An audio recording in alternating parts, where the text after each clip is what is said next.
Good morning Sabado! Tara, samahan ninyo akong buksan itong pangatlong item na na-order ko sa TikTok na wala sa cart ko pero dahil naka-live, diretso place order ako. Yung una, yung sabon, pangalawa, yung coco na lollipop, pangatlo ito. Wala talaga to sa cart ko pero dahil naka-live siya, tapos yung OMG Brazilian Keratin na pinakita ko sa inyo dati na ginagamit ko sa buhok ko, ubos na siya. Kaya nung nag-iisip ako kung u-order ako ulit nun, sakto naka-live ito. Naka-schedule ako maglinis ng bahay ngayon, pero buksan muna natin to bago ako maglinis. Para mamaya, magamit ko na siya. Ito siya.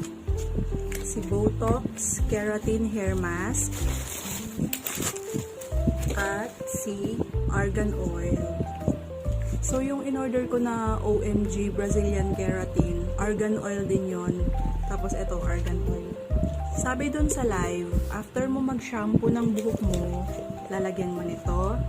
Tapos, pag banlaw mo, lagyan mo naman nito. Tapos, babanlawan mo na siya.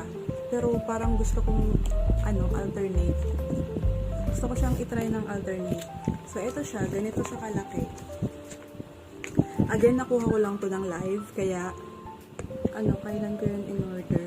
Parang Webes ko lang siya na place order. Sabado ngayon, umagang-umaga, dumating agad. Oh, diba? Para mag-treatment na lang tayo ng hair natin. Okay naman yung Brazilian Keratin Hair Mask. Gusto ko nga sanang umorder, pero nakita ko lang talaga to na naka-live. Yan siya. Merong mga tub din nito, pero mas gusto ko to kasi pwede mo nang dalhin sa CR. Ay, yung iba kasi sa CR na nilalagay, may pamangkin kasi ako naglalaro lagi ng mga shampoo. Kaya para hindi masayang, nilalabas ko sa CR. So, ganito siya. Kung gusto mo rin ito, maglalagay ako ng link sa yellow basket.